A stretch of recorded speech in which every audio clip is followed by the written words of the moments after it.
Ever since I was a little kid, I've always been interested in the arts and all of the sort of different elements that make up film. So, you know, and it kind of occurred to me, I don't remember when it occurred to me, but at some point I just thought, oh, this is sort of like the culmination of everything that I want to be doing or I'm interested in.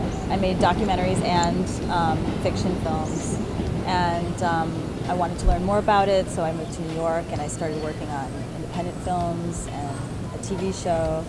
And then I went to NYU for the graduate film program where I made more films, and so it's been an ongoing process, an ongoing learning process.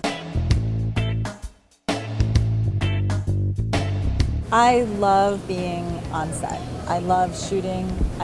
It's like where everything is happening, and I'm kind of the most relaxed, the most calm, the most focused when I'm on set.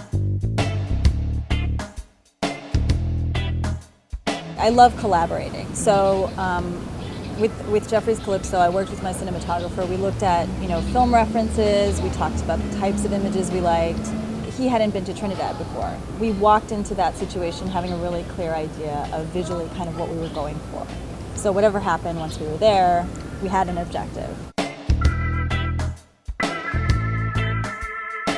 The inspiration for Jeffrey's Calypso, as I think will be with every single thing that I write, is my family. Because I don't live in Trinidad, I had to kind of channel the voices of my family members and of the people I know and really write the dialogue in those voices to the best of my ability. This was my thesis film. And it was just, the reason I did it in Trinidad because this was the story that I wanted to tell. With that film, I also really wanted to tell a story that had a very defined arc. I wanted to show Trinidadian culture because I had spent, growing up in Wisconsin, I had spent a lot of my life explaining to people where Trinidad is. My Trinidadian cousin who lives in the US actually told me, and I was like, this is why I made the movie, ultimately. She told me that she has a copy of it and she shows it to her friends. And when she wants to show them about her culture, she shows it to them. And it's not just a piece of entertainment, it's about showing a unique experience, showing a unique cultural experience that not a lot of people know about.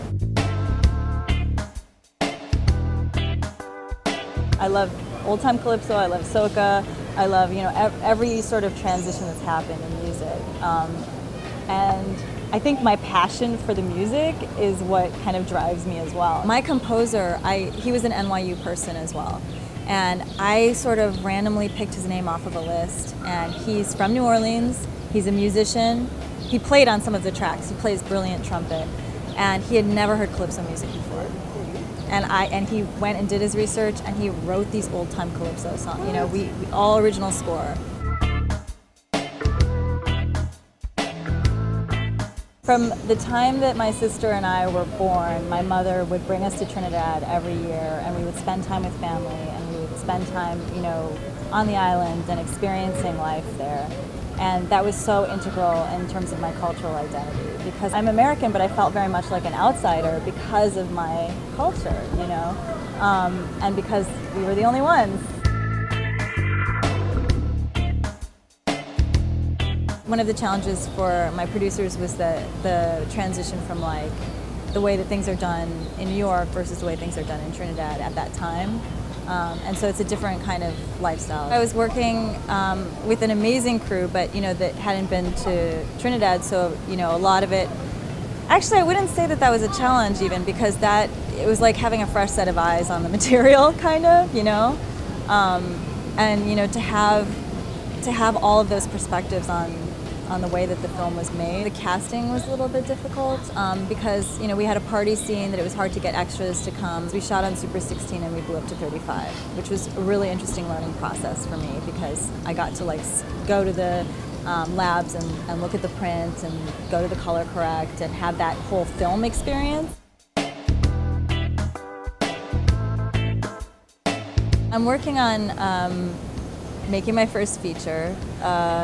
It's going to be shot in Trinidad. What inspired it is that my grandparents have both passed away, both of them passing away has kind of ended an era in my family. So as I said, we would get together every year. We would all, be together and spend time together, and that's not going to happen anymore because it was always at their house. So I was kind of inspired to take a look at, our history as, my experience, the history of my experience when we were doing all of that as a family.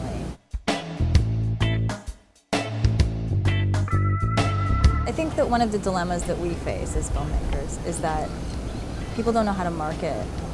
People don't know where to place us.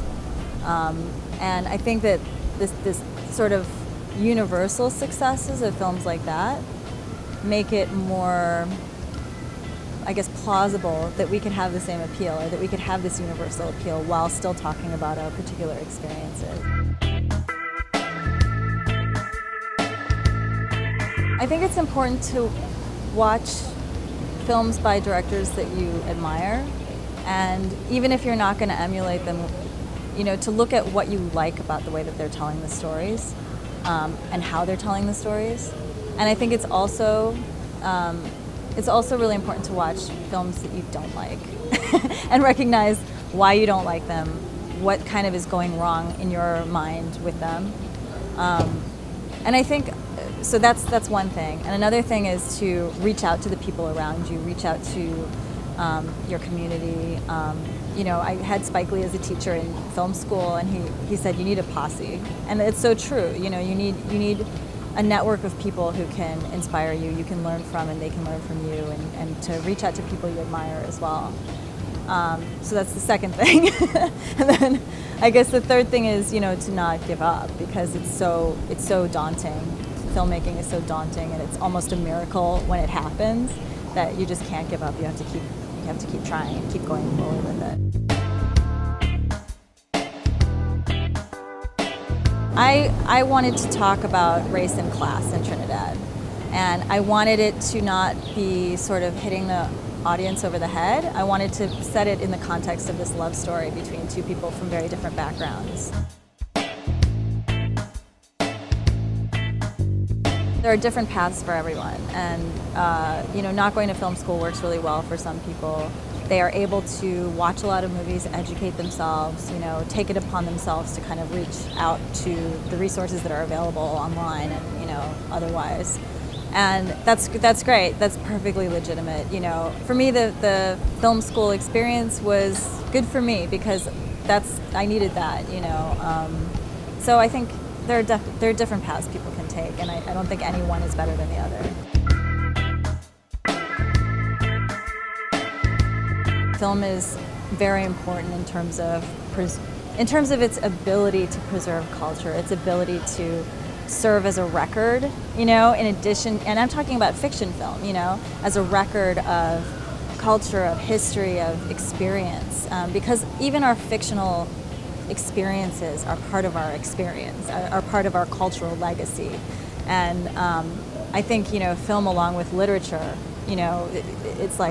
it's almost the same thing in terms of serving as a historical testimonial or document.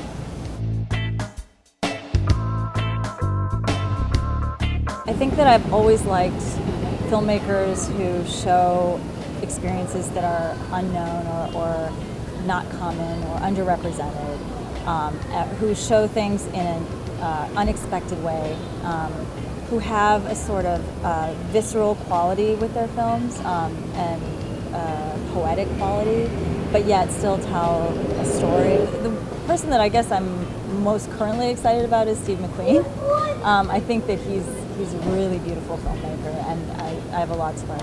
The Beast of the Southern Wild, I think, was an interesting film too, because it tells this story in a very poetic, almost experimental way, very nonlinear storytelling. And the fact that it was so successful and so accessible to so many people, I think is really interesting in terms of independent filmmaking. It's kind of like made it, every time there's a moment in filmmaking history where something, a film that is not expected or is unexpected in one way or another and is very successful, that like moves us to a new level. I think that every year of my life I grow and learn and gain more perspective and insight into things, hopefully, is what I think I'm doing. And I just hope to, continue doing that, and I hope to have the ability to continue relating that insight into, as an artist, into my work.